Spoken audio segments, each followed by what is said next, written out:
இப்போ ஆரம்பிக்க போறது நாட்டோட மிகப்பெரிய நிகழ்ச்சி, ஆப்கி அதாலத், ரஜித் சர்மாவுடன்.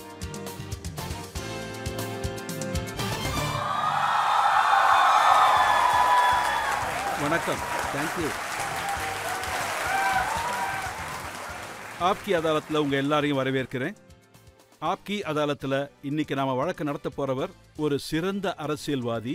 அவர் கடந்த 50 வருஷமா நாட்டோட அரசியல்ல ஈடுபட்டிருந்தவர்.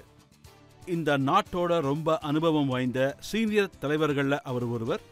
இவர் பல பேரை அதிகாரத்தில் உட்கார வச்சிருக்காரு, அதே மாதிரி பல பேரை அதிகாரத்திலிருந்து எடுத்திருக்காரு. ப்ளீஸ் வெல்கம் இந்த நாட்டின் மிக அனுபவம் வாய்ந்த தலைவர்களில் ஒருவர், குலாம் நபி ஆசாத்.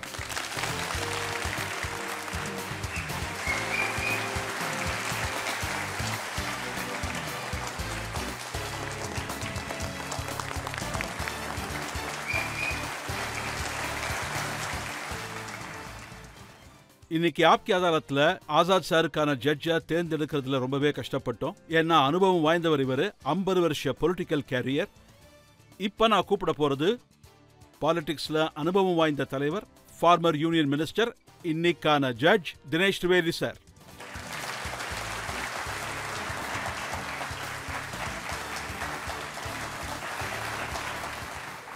ஆப்கி அதாலத்ல கேள்விகளையும் இந்த வழக்கையும் ஆரம்பிக்கிறதுக்கு முன்னாடி இன்னைக்கான ஜட்ஜ் தினேஷ் திரிவேதி சார் கிட்ட வழக்கு ஆரம்பிக்கிறதுக்கான அனுமதியை கேட்போம். அனுமதி கொடுக்கிறேன். ஆசாத் சார் மேல நாம குற்றச்சாட்டை வைக்கிறதுக்கு முன்னாடி குலாம் நபி ஆசாதோட பொலிட்டிக்கல் கேரியரை ஒரு முறை பார்ப்போம்.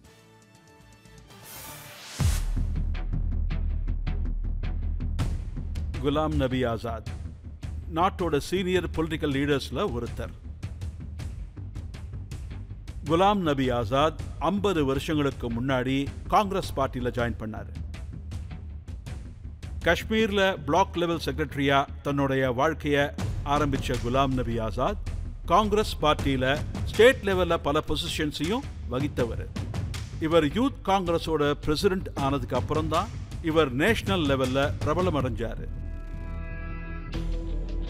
குலாம் நபி ஆசாத் காங்கிரஸ் பார்ட்டியோட ஜெனரல் செக்ரட்டரின்ற பொசிஷன்ல எல்லாரையும் விட அதிக வருஷம் வேலை செஞ்சு ரெக்கார்ட் கிரியேட் பண்ணியிருக்கார். கிட்டத்தட்ட 35 வருஷத்துக்கு குலாம் நபி ஆசாத் காங்கிரஸ் பார்லிமெண்டரி போர்டுக்கு அதோட ஒர்க்கிங் கமிட்டி மெம்பரா இருந்திருக்காரு. அது எப்படிப்பட்ட காலகட்டம்னா, காங்கிரஸ் பார்ட்டி சென்ட்ரல்ல ஆளுங்கட்சியா இருந்த நேரம். குலாம் நபி ஆசாத் 1982 இருந்து 2014 வரைக்கும் காங்கிரஸ் பார்ட்டி ஜெயிச்ச எல்லா அரசாங்கத்திலையும் அவர் மினிஸ்டரா இருந்திருக்காரு. குலாம் நபி ஆசாத் மக்களால தேர்ந்தெடுக்கப்பட்ட 4 பிரைம் மினிஸ்டர்ஸ் கூட வேலை செஞ்சிருக்காரு. இந்திரா காந்தி, ராஜீவ் காந்தி, நரசிம்ம ராவ், அப்புறம் மன்மோகன் சிங் கவர்மெண்ட்ல கூட மினிஸ்டரா நியமிக்கப்பட்டாரு. குலாம் நபி ஆசாத் 2005 இருந்து 2008 வரைக்கும் ஜம்மு காஷ்மீரோட சீஃப் மினிஸ்டரா இருந்திருக்காரு. இவர் 7 வருஷம் ராஜ்யசபால எதிர்கட்சி தலைவரோட கடமையையும் செஞ்சிருக்காரு. அதுக்கப்புறம் ஆகஸ்ட் 2022 காங்கிரஸ் பார்ட்டியிலிருந்து குலாம் நபி ஆசாத் ரிசைன் பண்ணி எல்லாருக்கும் ஒரு அதிர்ச்சியை கொடுத்தாரு. டெமோக்ராட்டிக் ப்ரோக்ரசிவ் ஆசாத் பார்ட்டியோட மெம்பர் குலாம் நபி ஆசாத் இப்ப பரவலா பேசப்படுறது அவருடைய ஆட்டோபயோகிராஃபி ஆசாதுக்காக. சஞ்சய் காந்தியில ஆரம்பிச்சு இந்திரா காந்தி, ராஜீவ் காந்தி, அப்புறம் சோனியா காந்திக்கு மிக நெருங்கிய நண்பரான குலாம் நபி ஆசாத் ஆப்கி அதாலத்துல அவருடைய வழக்க அவரே வாதாட போறார். வாங்க இன்னைக்கான ஸ்பெஷல் வழக்க ஆரம்பிக்கலாம். குலாம் நபி ஆசாதுடன் இன்றைய முதற் குற்றச்சாட்டு. ஆப்கி அதாலத்துல நாட்டோட ரொம்ப சீனியரான லீடர்ஸ்ல ஒருத்தர் குலாம் நபி ஆசாத் மேல சொல்லப்படுற குற்றச்சாட்டு என்னன்னா, இவர் விசுவாசம் இல்லாதவர். ஆசாத் சார், உங்க புக்கு வெளியே வந்ததுல இருந்து காங்கிரஸ்ல உங்க கூட இருந்த பழைய காலீக்ஸ் என்ன சொல்றாங்கன்னா, திடீர்னு இவருக்கு என்ன ஆச்சு, ஏன் இப்படி விசுவாசம் இல்லாதவர் ஆயிட்டாரு, ஒரு சிலர் நீங்க வேற யாரோ ஒருத்தருக்காக இப்படி மாறிட்டீங்கன்னு சொல்றாங்க. அதோட காங்கிரஸ் பார்ட்டிக்கான அபிஷியல் ஸ்போக்ஸ் பர்சன் உங்களுக்காக ஒரு பிரத்யேக குறிப்பு எழுதியிருக்காரு. இவருக்கு விசுவாசம் இல்லாம போனது கஷ்டமா இல்ல, இதுக்கு முன்னாடி எப்படி இருந்தவர் இப்படி ஆயிட்டாருன்னு தான் ரொம்ப கஷ்டமா இருக்கு.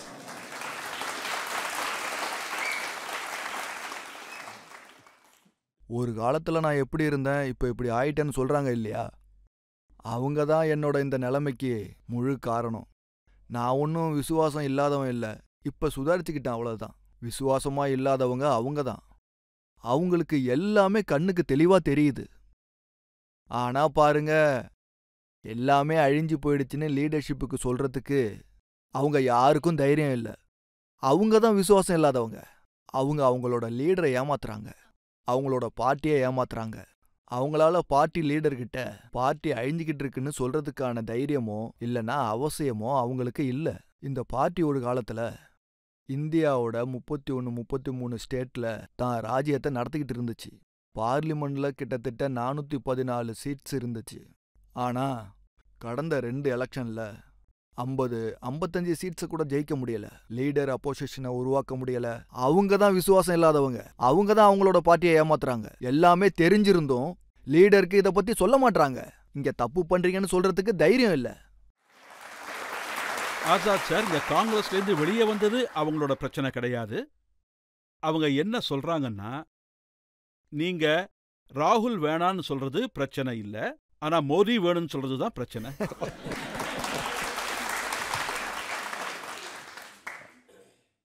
மோடிஜி தான் வரணும்னு நான் சொல்லலை, அப்புறம் ராகுல்ஜி வரக்கூடாதுன்னு நான் சொல்லலை. இங்க பிரச்சனை கேர்ள் ஃப்ரெண்டோட கிடையாது, பாய் ஃப்ரெண்டோடதும் கிடையாது. இது இந்தியாவோட அரசியல் அமைப்பு பிரச்சனை. எந்த கேப்டன் இந்தியாங்கிற இந்த கப்பலை மூழ்கடிக்க போறாங்க, யார் இந்த கப்பலை ஓட்டி கரையில சேர்க்கறதுக்கு முயற்சி பண்றாங்கன்னு தான் பிரச்சனை. இதுல நான் யாரோட மதமும் பார்க்க மாட்டேன், யாரோட முகமும் பார்க்க மாட்டேன். அவங்களோட முயற்சிகளை மட்டும்தான் பார்ப்பேன். இந்திரா காந்தி இருந்தாங்க, நல்லா நடத்தினாங்க. ராஜீவ் காந்தியும் நல்லா நடத்தினாங்க. நேரு இருந்தாரு, அவரும் நல்லா நடத்தினாரு. தான் நாட்டையும் நடத்தினாரு, உலகத்தையும் நடத்தினாரு.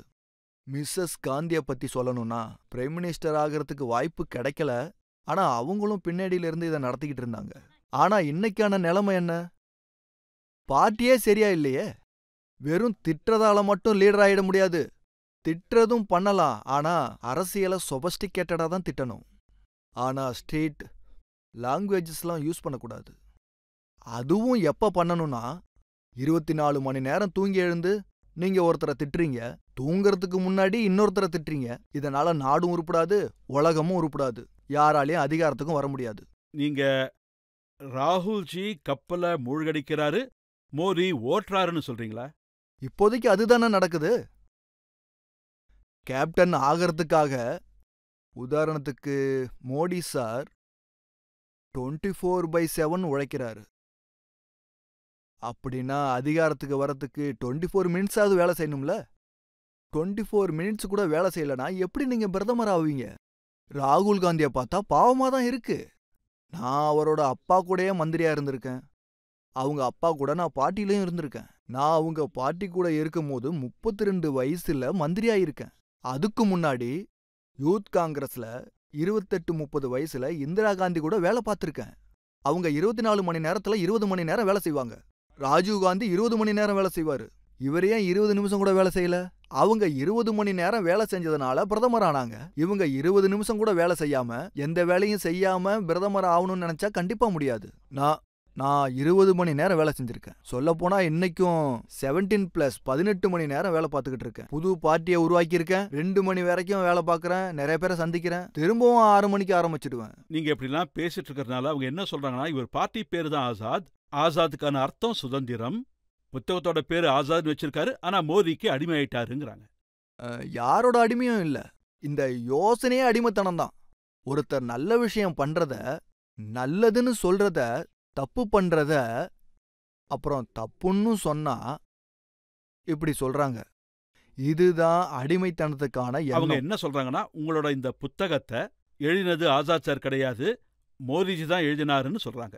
இந்த காங்கிரஸ் அழிக்கத்தான் இந்த புத்தகத்தையே எழுதியிருக்காருன்னு சொல்றாங்க. காங்கிரஸ் இல்லாத ஒரு நாட்டை உருவாக்கத்தான் இந்த புத்தக வெளியீடுன்னு சொல்றாங்க. நான் 2 விஷயம் சொல்றேன். மோடிஜி இதை எழுதியிருந்தா சந்தோஷமான விஷயம். அவரு காங்கிரஸை பாராட்டினதா சொல்லியிருப்பாங்க, ஃப்ரீடம் ஃபைட்டர்ஸை பாராட்டினதா சொல்லியிருப்பாங்க, நேருவை கூட பாராட்டியிருக்காரு, இந்திரா காந்தியும் பாராட்டியிருக்காரு. அதோட அந்த புக்கில் ராஜீவ் காந்தியை பாராட்டியிருக்காரு, சோனியா காந்தியை பாராட்டியிருக்காரு, மோடிஜி இப்படியெல்லாம் யோசிக்கிறது ரொம்ப நல்ல விஷயம் தானே. அதை நினைச்சு அவங்களாம் ரொம்ப சந்தோஷப்பட்டிருக்கணும். அவங்கள பத்தி ஏன் பாராட்டலன்னு யோசிச்சிருப்பாங்க. ஆனா அவங்க அப்பா, அவங்க தாத்தா, அவங்க பாட்டி எல்லாரையும் பத்தி பாராட்டியிருப்பாங்கன்னு சந்தோஷப்பட்டிருப்பாரு. இன்னொரு விஷயம், அவங்க இந்த மாதிரி பண்ணி அவங்க வேலையை செய்யாம என்ன இப்படி சொல்றது மோடிஜியை பாராட்டுற மாதிரி தான். நான் மோடிஜியை பலவீனமாக்குறதுக்காக காங்கிரஸ்குள்ள மாற்றங்களையும் வளர்ச்சிகளையும் கொண்டு வாங்கன்னு நான் சொல்லியிருந்தேன். டிஸ்ட்ரிக்ட் லெவல்ல எலெக்ஷன் பண்ண சொன்னேன், ஸ்டேட் லெவல் எலெக்ஷன் பண்ணுங்கன்னு சொன்னேன், ஒர்க்கிங் கமிட்டி எலெக்ஷன் பண்ணுங்கன்னு சொன்னேன். ஆனா இங்க 24 வருஷமா எலெக்ஷனே நடக்கலையே. இப்ப மல்லிகார்ஜுன் கார்கே காங்கிரஸோட ஒரு சீனியர் லீடர், இப்ப பார்ட்டி பிரசிடென்ட் ஆயிட்டாரு. நேஷனல் பிரசிடென்ட் எலெக்ஷன் நடக்கிறதுக்கு முன்னாடி பிளாக் லெவல் எலெக்ஷன் நடக்கணும், டிஸ்ட்ரிக்ட் எலெக்ஷன் நடக்கணும், ஸ்டேட் எலெக்ஷன் நடக்கணும். அவங்க தான் தேர்ந்தெடுப்பாங்க. பிளாக் எலெக்ஷனும் பண்ணல, டிஸ்ட்ரிக்ட் எலெக்ஷனும் பண்ணல, நேரா நேஷனல் எலெக்ஷன் பண்ணாங்க.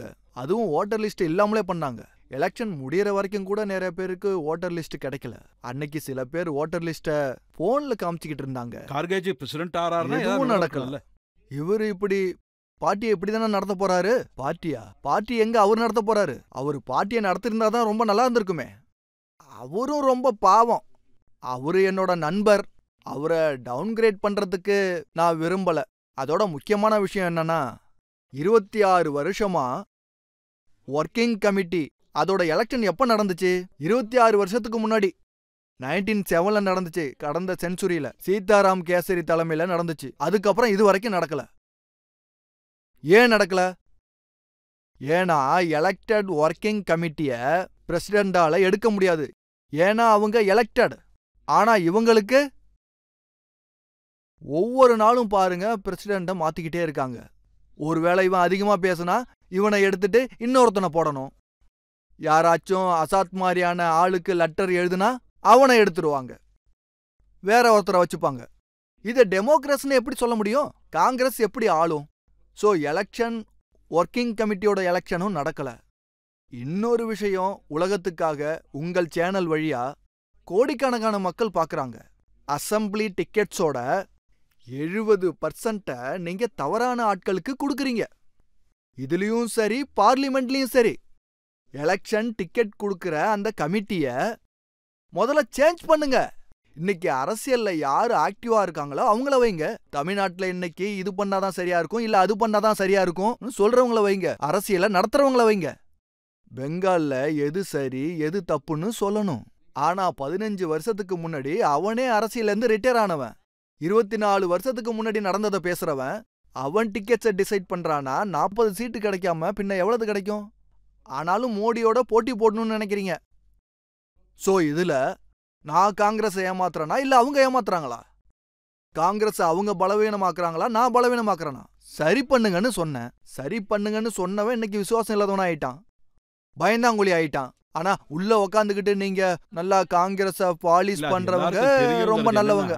ஒர்க்கிங் கமிட்டிக்கோ எலெக்டிங் கமிட்டிக்கோ எந்த வேலையும் இல்லைன்னு எல்லாருக்கும் தெரியும். யாருக்கு சீட்டு கொடுக்கணும், யாரை நிக்க வைக்கணும், யாரை முன்னிறுத்தணும்னு ராகுல்ஜிக்கு தெரியுமாமே. அதனாலதான் அழிவு ஆரம்பிச்சுது. அதனாலதான் அவருக்கு 40 சீட் மட்டும் கிடைச்சது.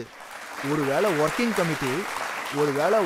கமிட்டி டிசைட் பண்ணா யாரு ஃபீல்டுல வேலை செய்யறாங்களோ அவங்களுக்கு நல்ல பேரு கிடைக்கும். ஆனா ஒருத்தர் டெல்லியில உட்காந்துக்கிட்டு கிரிக்கெட்னா என்னன்னு தெரியாம டிக்கெட்ஸ் கொடுக்கறானா 40 சீட் தான் கிடைக்கும், இன்னும் 20 கூட கிடைக்கலாம். இப்ப பாத்தீங்கன்னா திக்விஜய் சிங்கும் உங்க வயசை சேர்ந்தவர் தான். உங்கள மாதிரியே காங்கிரஸ்ல ஒரு அனுபவசாலி. அவர் என்ன சொல்றாருன்னா, குலாம் நபி ஆசாத் காங்கிரஸ அழிக்கணும்னு பாக்குறாரு, நாங்க அவருடைய புது பார்ட்டியை அழிச்சிட்டோம்னு சொல்றாரு. உள்ள உட்காந்துக்கிட்டு அவரும் இதை தான் சொல்றாரு. ஆனா கொஞ்சம் பயப்படுறாரு. நான் தைரியமா வெளியே சொல்றேன், எங்க கூட இருக்கும் போது இவர் வேஸ்ட்னு சொல்லுவாரு. ஆனா எவ்வளவு கட்ஸ் இருந்தா இவ்வளவு உண்மையை வெளியே வந்து சொல்றதுக்கு எவ்வளவு கட்ஸ் இருக்கணும்னு தெரியுமா? என் கூட 1 மணி நேரம் உட்காந்தா போதும் அவர் வேஸ்ட்னு சொல்லுவாரு. அவரு பார்ட்டியை விட்டு வரணும்னு சொல்லுவாரு. ஆனா அதுக்கு தைரியம் வேணும்ல. இவர் அவரோட சேர்ந்து பாரத் ஜோடோ யாத்திரையில கூட கலந்துக்கிட்டாரு. நடக்கிறதுனால என்ன ஆயிட போகுது? அவர் நடந்ததால அவருக்கும் கூட தியானம் பண்றவர்னு ஒரு பேரு வந்துருச்சுல்ல.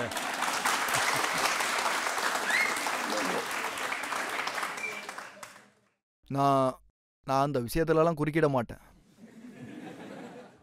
ஏன்னா அவரு ரொம்ப நல்ல ஃபேமிலியை சேர்ந்தவர்.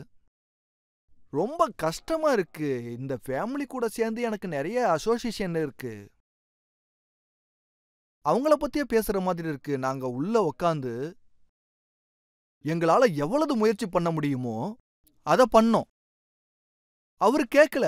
அதுக்கப்புறம் என்ன பண்ண முடியும்? ஒன்னு அமைதியா ஓரத்துல உக்காந்துக்கணும், இல்லன்னா அசிடிட்டி ஆயிடும். டென்ஷன்ல அசிடிட்டி ஆகும்ல. இத செய்ய முடியும்னு சொல்லும்போது ஆனா அவரு செய்ய மாட்டாரு. இல்லன்னா நல்ல பார்ட்டிய நடத்தணும்னா விஷயம் என்னன்னு சொல்றேன் கேளுங்க. அவங்க என்ன சொல்றாங்க? மோடி ஒரு திருடன், அதானி ஒரு திருடன். இதுல எனக்கு எந்த பிரச்சனையும் இல்ல, யாரும் என்னோட சொந்தக்காரனும் இல்ல. ஆனா ஒரு முறை சொல்லலாம், 2 முறை சொல்லலாம், 4 முறை, 10 முறை. ஆனா 9 வருஷமா சொல்லிக்கிட்டு இருக்கீங்க. 9 வருஷமா இந்த நாட்டுல ஒரே விஷயத்தை தான் சொல்றாரு. அதை தவிர வேற எதுவும் சொல்றது இல்ல. அட, நம்மளோட கோடிக்கணக்கான மக்கள் வேலை இல்லாம இருக்காங்க. படிச்ச டிகிரி இருக்கு, ஆனா அவங்க கிட்ட வேலை இல்ல. இதுதான் ப்ராப்ளம் ஆசாத் சார். எல்லாரும் மோடியை திருடன்னு சொல்றாங்க, ஆனா நீங்க ஒண்ணுமே சொல்றது இல்லைன்னு சொல்றாங்க.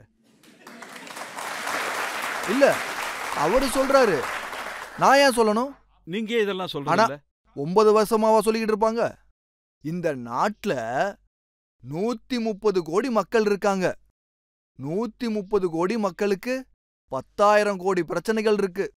உங்களுக்கு 2 பிரச்சனை மட்டும் தான் கண்ணுக்கு தெரியுதா? அது உங்களோட பிரச்சனை. அது எம்ப்ளாய்டு யூத்தோட பிரச்சனை கிடையாது.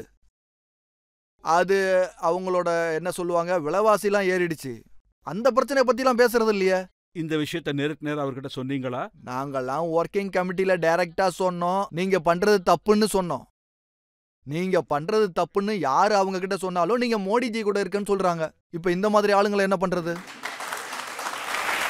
நீங்க யாருக்காச்சும் அட்வைஸ் கொடுத்தா உடனே நீ என் எதிரியோட சேர்ந்திருக்கன்னு சொல்ல வேண்டியது. அப்புறம் எப்படி அந்த இடத்துல இருப்பீங்க? மோடிஜி உங்களுக்காக பார்லிமெண்ட்ல அழுதுருக்காரு. 12 நிமிஷம் உங்களை தொடர்ந்து பாராட்டி இருக்காரு. அப்படின்னா மோடிஜியை நீங்க ஒன்னா இருக்கிறதா தானே சொல்லுவாங்க. மோடிஜி அழுவுற அளவுக்கு ராகுல்ஜி ஏதாவது பண்ணணும்னு நான் கடவுளை வேண்டிக்கிறேன். முதல்ல மோடிஜி ரொம்ப மோசமானவர், அவருக்கு மனைவி கிடையாது, குழந்தைங்க கிடையாது, யாரை பத்தி அவர் கவலைப்படுறது கிடையாதுன்னு நினைச்சீங்க. ஆனா அதுக்கப்புறம் உங்க எண்ணங்கள் மாறிடுச்சு. மோடிஜி எனக்கு 90ஸ்ல இருந்து தெரியும். அவரும் பார்ட்டியோட ஜெனரல் செக்ரட்டரியா இருந்தாரு, நானும் ஜெனரல் செக்ரட்டரியா இருந்தேன் அட்டல்ஜி டைம்ல. அப்போ நாங்க அப்பப்ப நாங்க பார்த்துப்போம். நீங்க இப்படி கூப்பிட்டீங்க, கேள்விகள் கேட்கணும்னு எதிரெதிராக உட்கார வைப்பாங்க. BJP versus Congress. அதுக்கப்புறம் நாங்க 2 பேரும் சீஃப் மினிஸ்டரா இருந்தோம். அவரோட ஸ்டேட்ல சீஃப் மினிஸ்டர், நான் என்னோட ஸ்டேட்ல சீஃப் மினிஸ்டர். அப்போ பேசியிருக்கோம்.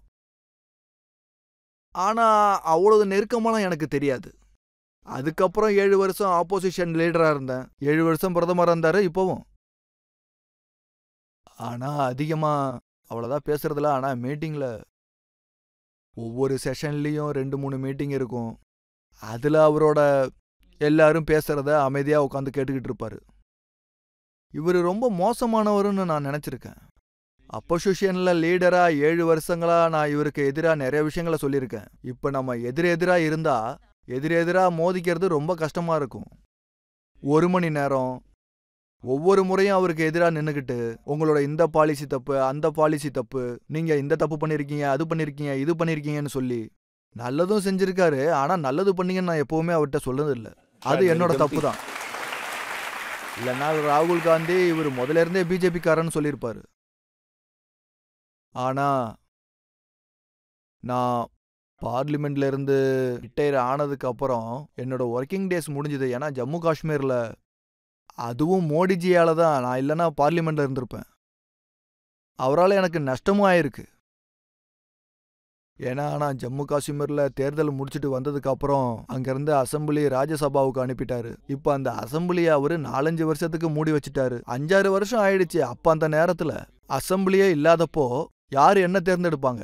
அதுக்கப்புறம் அப்போ அங்க அவரு மேல எனக்கு அந்த கோபம் இருந்துச்சு.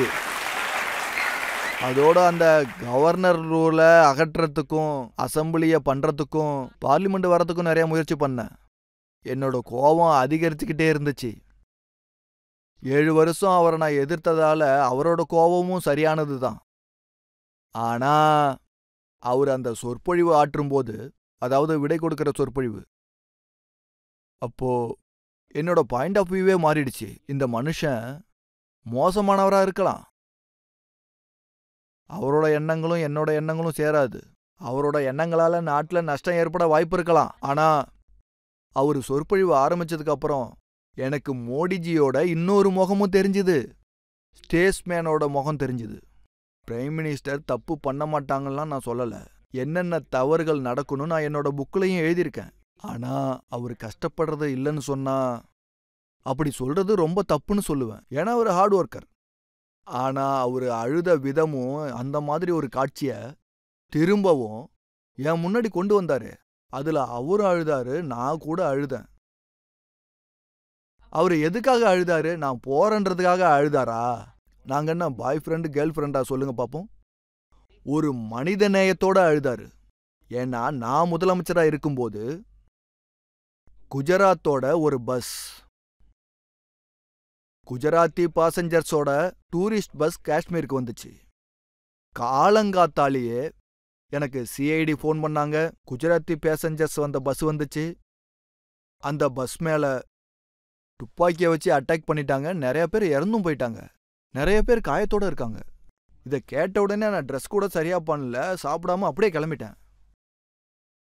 சைட்டுக்கு போயிட்டேன். அங்க பிணங்களை பார்த்தேன், துண்டு துண்டான உடல்களை பார்த்தேன். எல்லாரும் அழுதுகிட்டு மினிஸ்டர் வந்துட்டாருன்னு சொன்ன உடனே அவங்க என் காலை பிடிச்சிக்கிட்டு என்னோட அப்பா இறந்துட்டாங்க, அம்மா இறந்துட்டாங்க, ஃபேமிலி மெம்பர்ஸ் எல்லாம் இறந்துட்டாங்கன்னு அழுதாங்க. அதெல்லாம் பார்த்துட்டு கண்ட்ரோல் இல்லாம நானும் அழுதுட்டேன். கத்தி கத்தி அழுதேன். அப்போ மோடிஜி குஜராத்ல இருந்து ஃபோன் பண்ணாரு. அன்னைக்கு சாயங்காலம் கடைசியா பிணங்களெல்லாம் அனுப்புறதுக்காக ஏர்போர்ட்டுக்கு போகும்போது டெட் பாடிஸ்க்கு சி ஆஃப் பண்ண போனேன்.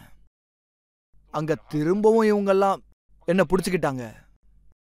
திட்டலாம் இல்ல, என் காலை பிடிச்சிக்கிட்டு எல்லாரும் அழுதாங்க. பெண்கள் மற்றும் பசங்கள்லாம் அழுதாங்க. நான் திரும்பவும் அழுதேன். எனக்கு திரும்பவும் சிஎம் கிட்ட இருந்து போன் வந்துச்சு. அப்ப நான் அழுதுகிட்டே அவர்கிட்ட பேசினேன். அந்த சுச்சுவேஷன் அது நேஷனல் லெவல்ல வரல. ஆனா குஜராத்ல நிறைய சேனல்ஸ்ல நாங்க அழுகிறத ஃபுல்லா கவர் பண்ணிருந்தாங்க. ஆனா இறந்தவங்க குஜராத்தி. ஆமா, குஜராத்தை சேர்ந்தவங்க. அதோட அது பிரைம் மினிஸ்டர் என்ன சொன்னாருன்னா, அவங்கெல்லாம் குஜராத்தை சேர்ந்தவங்க, ஆனா அவரு குடும்பத்துல இறந்தவங்க மாதிரி அழுகுறாருன்னு சொன்னாங்க. அதனால அவருக்கு இதுக்காக சல்யூட் பண்றேன். அவரால் எதுவும் பேச முடியல. அதோட அதுக்கப்புறம் நான் பிரைம் மினிஸ்டருக்கு அப்புறம் நான் என்ன பேசினேன்னா, எல்லாரும் விடவும் லாஸ்ட்ல பேசினேன். எல்லா லீடர்ஸும் பேசினாங்க, எல்லாருமே இருந்தாங்க. நானும் அந்த காட்சியை திரும்பவும் நினைவுபடுத்திக்கிட்டு இருந்தேன். அப்ப நானும் சோக் ஆயிட்டேன். சோ அந்த ஒரு நிகழ்வை திரும்பவும் சொல்லும்போது பிரைம் மினிஸ்டரும் அழுதாரு, நானும் அழுதேன். எனக்கு என்ன ஒரு வருத்தம்னா, அந்த விஷயத்தையே இவங்க பொலிட்டிக்கல் ஆக்கிடுறாங்க. நீங்க சீஃப் மினிஸ்டரா இருக்கீங்க, குஜராத் ஏன் சேர்த்தாங்க, எப்படி இறந்தாங்கன்னு இவங்கெல்லாம் ஒரு வார்த்தை கூட கேட்கல. இதுவரைக்கும் யாரும் கேட்கல. அவங்க என்ன சொல்ல வராங்கன்னா, நீங்க மோடிஜிக்கு விசுவாசமா இருக்கீங்க, ராகுல் காந்திக்கு லோக்சபாவோட மெம்பர்ஷிப் போச்சு, 2 நாளா அவரை வீட்டை காலி பண்ணணும்னு சொல்லிட்டாங்க. ஆனா ஆசாத் சார் 2 வருஷமா எம்பியா இல்ல, ஆனா அதே வீட்டில் தான் இருக்காரு. உக்ரைன் வார் நடந்துகிட்டு இருக்கும் போது 4 வருஷம் வெப்பன்ஸுக்கு நடுவில் உட்காந்துக்கிட்டு இருந்தோம். அதோட நாங்க பஞ்சாபுக்கு போனோம், அப்புறம் காஷ்மீருக்கு போனோம். உங்களோட உயிரை காப்பாத்துறதுக்காக மோடி அவரோட பங்களாவை காலி பண்ணியே கொடுத்துருவாரு. பிரைம் மினிஸ்டர் ஹவுஸ்ல பத்திரமா இருங்கன்னு சொல்லிட்டு போயிடுவாரு. நாங்க இந்த 16வது முறை பிளின்டன்ஸோட அட்டாக்ல இருந்து சீஃப் மினிஸ்டரா நாங்க காப்பாற்றப்பட்டிருக்கோம். 25-26 முறை ஜெனரல் செக்யூரிட்டி சுச்சுவேஷன்ல இருந்து நாங்க காப்பாற்றப்பட்டிருக்கோம். இந்த மாதிரி ஆளுங்களுக்கு எந்த பிரைம் மினிஸ்டர் வீடு கொடுக்காம இருப்பாங்க? அதோட நான் வீட்டு வாடகை கொடுக்குறேன், வாட்டர் ஏபி பில் எல்லாம் கட்டுறேன், ஃப்ரீயாலாம் கிடையாது. இல்ல உங்களுக்கு எவ்வளவு ஆபத்துக்கள் இருக்குன்னு எனக்கு நல்லா தெரியும். அதுக்காக உங்களுக்கு வீடு கொடுக்கறது தப்பே கிடையாது. அவங்க என்ன கேட்கறாங்கன்னா, இவரை ஏன் காலி பண்ண சொன்னாங்க? இதை நான் என்ன சொல்றது, நாம என்ன விதைக்கிறோமோ அதை தான் அறுவடை செய்ய முடியும். நீங்க 24 மணி நேரம் திட்டுவீங்க, அவரும் கொஞ்சம் நோண்டி தானே பாப்பாரு. காங்கிரஸ் விட்டு வந்தவங்க நீங்க மட்டும் கிடையாது. ஹிமந்த பிஸ்வா சர்மா அவர் காங்கிரஸ் விட்டு வந்தார், அவருக்கும் பலன் கிடைச்சது. அசாமோட முதலமைச்சர் ஆயிட்டாரு. ஆமா, மிஸ்டர் சிசோதியா. கேபினெட் மினிஸ்டர் ஆனாரு. நிறைய பேர் இருக்காங்க, கிட்டத்தட்ட 2 டஜன் ஆட்கள் இருக்காங்க. இவங்களெல்லாம் பாத்தீங்கன்னா அதுலயும் பர்டிகுலரா சொல்றேன், சிந்தியாஜி எப்பவுமே பார்லிமெண்ட் அவர் கூடவே இருப்பாரு. அவர் தான் ராகுல்ஜியோட எப்பவும் பேசிக்கிட்டே இருப்பாரு, சிரிச்சு கலாட்டா பண்ணிக்கிட்டு இருப்பாரு, ஏதாவது பேசிக்கிட்டே இருப்பாரு. இன்னொருத்தர் யூபியோட யூனியன் மினிஸ்டர், அவரும் இவருக்கு க்ளோஸ். ஜிதின் பிரசாத் சார். இல்ல ஜிதன் பிரசாத்தும் க்ளோஸ் தான், அவரு இப்ப பிஜேபியோட மந்திரி. இன்னொன்னு சுஷ்மிதாவும் இருந்தாங்க, அவங்களும் எம்பி ஆயிட்டாங்க. அவங்களுக்கும் இவரு வயசு தான். இவரோட சின்ன பொண்ணு உமன் காங்கிரஸோட நேஷனல் பிரசிடண்ட், அவங்களும் போயிட்டாங்க. அவங்க டிஎம்ஸ்கே போயிட்டு எம்பி ஆயிட்டாங்க. ஸோ இவங்க கிட்ட இருந்த யூத் எல்லாம் விட்டுட்டு போறாங்க. ஏன் போறாங்க? இவங்களோட பிஹேவியர் அப்படி இருக்கும். ஹிமந்தாவோட கதையை நாங்க கேட்டிருக்கோம். அவரு ராகுல பார்க்க போனாராம். அப்ப நாய்க்கு பிஸ்கட் கொடுத்துட்டு இவர்கிட்ட பேசவே இல்லைன்னாங்க.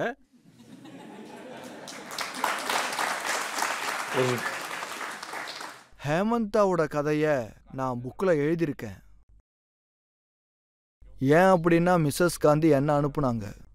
அப்போ என்னை சுச்சுவேஷன் பார்த்துக்கன்னு கூப்பிட்டாங்க. அப்போ நான் வேற இடத்துல இருந்தேன், அங்கிருந்து என்னை கூப்பிட்டாங்க. இங்கே சண்டை நடந்துக்கிட்டு இருக்கு.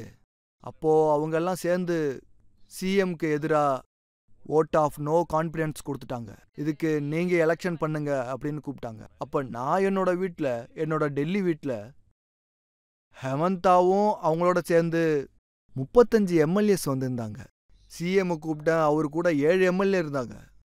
அப்ப மிஸ்ஸஸ் காந்தி என்ன சொன்னாங்கன்னா, போங்க யாருக்கிட்ட அதிகமா இருக்காங்களோ அவங்கள லீடரா தேர்ந்தெடுங்கன்னாங்க. நான் காலையில போனேன். ஈவினிங் ராகுல் காந்தியோட போன் வந்துச்சு. ஏன் போகலன்னு கேட்டாரு. காலையில என்ன பாருங்கன்னு சொன்னாரு. எல்லாம் பார்க்கும்போது சிஎம் அவர் கூட உட்காந்துட்டு இருந்தாரு. இவர் தான் ஜெயிக்கணும்னு சொன்னாரு. அப்ப நான் என்ன சொன்னேன்னா, ஹேமந்தா கிட்ட மெஜாரிட்டியான எம்எல்ஏஸ் இருக்காங்க, என்கிட்ட 7 தான் இருக்கு, அவர்கிட்ட 45 இருக்குன்னு சொன்னேன். அப்புறம் அவர் ஓடிட்டாரு. அவரு நார்த் ஈஸ்டோட இன்சார்ஜா இருக்காரு. இப்ப என்ன ஆயிடுச்சு, அவருக்கு வேற வழி இல்ல, போயிட்டாரு. இன்னைக்கு ஏன் அழுவுறீங்க? அவரு இன்சார்ஜா இருந்த 8 ஸ்டேட்டையும் முழுசா எடுத்துக்கிட்டாரு. இப்ப எல்லாம் அவர் கண்ட்ரோல்ல தான் இருக்கு. ஆனாலும் காங்கிரஸ் நல்லா வேலை செய்யுதுன்னு சொல்றாங்க. காங்கிரஸ் நல்ல வேலையெல்லாம் செய்யல, மோடியை குறை சொல்லிக்கிட்டு தான் இருக்காங்க. கேப்டன் அமரீந்தர் சிங்குக்கு என்னாச்சு? அவரு முதலமைச்சரா இருந்தவர் தான். அவரும் இருக்காரு. அவரை பத்தி என் புக்ல எழுதியிருக்கேன். அவரையும் என் ஒர்க்கிங் கமிட்டியில தான் எலெக்ட் பண்ணேன். நான் இப்ப முழு கமிட்டியும் பத்தி சொல்ல முடியாது, லைட்டா தான் சொல்ல முடியும். லைட்டாவே சொல்லுங்க, ஆனா உண்மையை சொல்லிடுங்க. நான் உண்மை விஷயத்துல காந்திவாதி மாதிரி பொய்யெல்லாம் சொல்ல மாட்டேன், உண்மையை மட்டும்தான் சொல்லுவேன். அது எல்லாம் முடிஞ்சதுக்கு அப்புறம் ஒர்க்கிங் கமிட்டிக்கு அவங்க என்ன கூப்பிட்டாங்க. அப்ப நான் முதல்ல கேட்ட விஷயம், இதுக்கு யார் காரணமோ அவங்கள கூப்பிடுங்க. பஞ்சாபை முழுகடிச்சவன் யாரு? எலெக்ஷனுக்கு 4 மாசத்துக்கு முன்னாடியில இருந்து எந்த முட்டாளாளு சீஃப் மினிஸ்டரை மாத்துவான்? நான் கிராமத்துல 6ஆம் கிளாஸ் தான் படிச்சேன். மெட் ஸ்ட்ரீம்ல குதிரைகளை மாத்தக்கூடாது. மெட் ஸ்ட்ரீம்ல குதிரையை மாத்தினா தோத்துடுவோம். நவ்ஜோத் சிங் சித்துன்னு ஒரு நல்ல குதிரை இருந்ததுனால தான் நான் மாத்தினாங்க.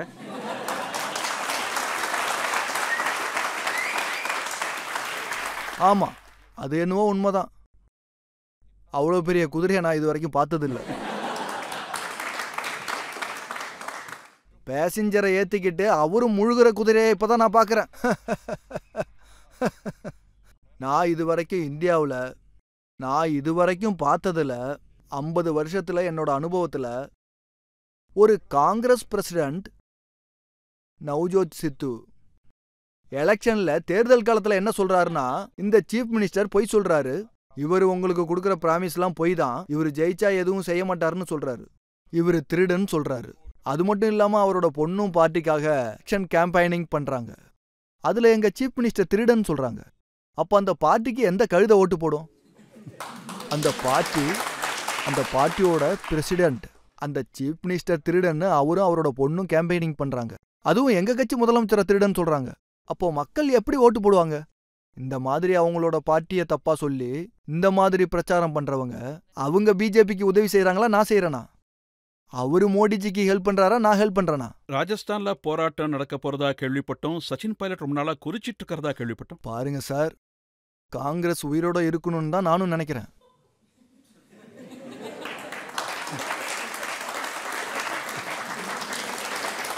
ஆனா கப்பலை மூழ்கடிக்கணும்னு கேப்டனே நினைச்சா நான் எப்படி காப்பாற்ற முடியும்? கேப்டன் சீக்கிரமாவே அந்த கப்பலை ரொம்ப அதிகமாவே எங்க டெர்புலண்ட் அதிகமா இருக்கோ அங்க கொண்டு போறாரு, அதனால முழுகுது. இப்போ பாதி 90% முழுகிடுச்சு. இன்னும் கொஞ்சமா கண்ணுக்கு தெரியுது. இன்னும் டர்புலன்ட் சைடு கொண்டு போனா ஒரு ஃபுல்லா கவி முழுகிடும். சொல்லியிருக்காரு இல்லையா, எங்க தண்ணி கம்மியா இருந்ததோ அங்கதான் என் கப்பல் மூழ்கிடுச்சுன்னு.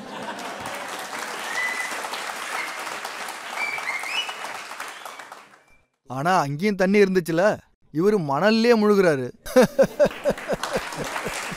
அதான் சார் அவங்க என்ன சொல்றாங்கன்னா, வெறுப்புங்கிற பஜார்ல அன்புங்கிற கடையை திறக்க ஆரம்பிச்சிருக்காரு. நீங்க எப்பாவது அந்த கடைக்கு போவீங்களா? இல்ல இல்ல, ஆரம்பத்துல இருந்து சின்ன வயசுல இருந்து நானா சம்பாதிக்கிறது தான் என் பழக்கம். நான் சம்பாதிச்சு இன்னொருத்தருக்கு ஊட்டணும்னு தான் நான் நினைச்சேன். அடுத்தவங்க காசுல என்னைக்கு நான் சாப்பிட மாட்டேன். இன்னொருத்தர் பிச்சை எடுத்து கொடுக்கறதெல்லாம் நான் சாப்பிட மாட்டேன். அவரு பிச்சை எடுத்து தான் சாப்பிட்றாரு. பாராட்டி ஷூ பாலிஷ் பண்ணி, அதுக்கப்புறம் எனக்கு நல்லா பொசிஷன் கொடுங்க, எனக்கு எதிரா இருங்க, மோடிக்கு விரோதியா இருங்க, என்னை எதிர்த்தா மோடிஜியை எதிர்த்தா பவர்ல நீங்க வந்துருவீங்க. So God bless them, I wish them luck. ஒரு பிரேக் எடுத்துக்கலாம். பிரேக்குக்கு அப்புறம் ஆப்கி அதாலத்ல குற்றச்சாட்டுகளையும் வழக்குகளையும் பார்க்கலாம். சோனியாஜியோட உங்களுக்கு இருந்த ரிலேஷன்ஷிப்பை பார்க்கும்போது எனக்கு மஜ்ரு சுல்தான்புரியோட சில லைன்ஸ் ஞாபகத்துக்கு வருது. யாரோட மனசுல நாங்க எல்லாரும் உயிருக்கு உயிரா ஒன்னா இருந்தோமோ இப்ப அவங்க முன்னாடியே குற்றவாளியா நிற்கிறோம்.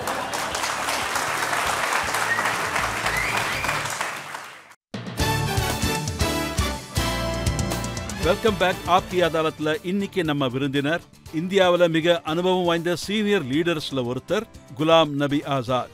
ஆப்கி அதாலத்ல அடுத்த குற்றச்சாட்டு.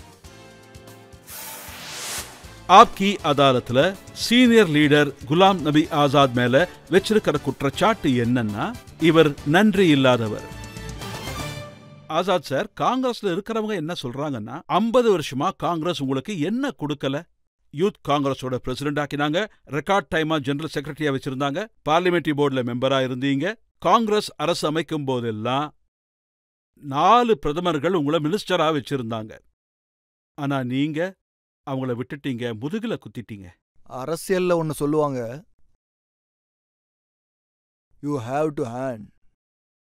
ஸோ குலாம் நபி ஆசாத் மண்ணை தோண்டியிருக்கான், விதை விதைச்சிருக்கான். வெயிலா இருந்தாலும் சரி, குளிரா இருந்தாலும் சரி, மழையா இருந்தாலும் சரி, ஜூனோட மழையிலையும் சரி, ஜனவரியோட குளிர்லையும் சரி, வயலை பாதுகாத்திருக்கான். குலாம் நபி ஆசாத் 2 சப்பாத்தி தான் சாப்பிட்டாரு. வயலுக்கு போக கூட இல்லை, ஆனா டெல்லியில உட்காந்துக்கிட்டு 10 சப்பாத்தி சாப்பிட்டாங்க. இந்த குலாம் நபி ஆசாத்தை விட அந்த வயலால பல பேருக்கு ஆதாயம் கிடைச்சது. அதை பத்தி யாரும் பேசுறது இல்ல. இந்த மாதிரி ராகுல் காந்தி செஞ்சு காமிச்சாருன்னா எல்லா ஸ்டேட்டும் உங்ககிட்ட தான் வருவாங்க, மோடிஜி காணாம போயிடுவாரு. அப்போ சோனியாஜி 8 ஸ்டேட்ல 7 ஸ்டேட்ல ஜெயிச்சு காட்டுவேன். அப்ப யார மந்திரி ஆக்குவாங்க? இது வரைக்கும் ஸ்டேட்டை பார்க்காதவங்களே இப்ப மந்திரி ஆக்கி வச்சிருக்காங்க. அப்போ என்கிட்ட ஒரு சிம்பிள் போர்ட்போலியோ இருக்கும், காசோ லஞ்சமா வாங்கினதில்ல. சோனியாஜியோட உங்களுக்கு இருந்த ரிலேஷன்ஷிப்பை பார்க்கும்போது எனக்கு மஜ்ரு சுல்தான்புரியோட சில லைன்ஸ் ஞாபகத்துக்கு வருது. யாரோட மனசுல நாங்க எல்லாரும் உயிருக்கு உயிரா ஒன்னா இருந்தோமோ இப்ப அவங்க முன்னாடியே குற்றவாளியா நிக்கிறோம்.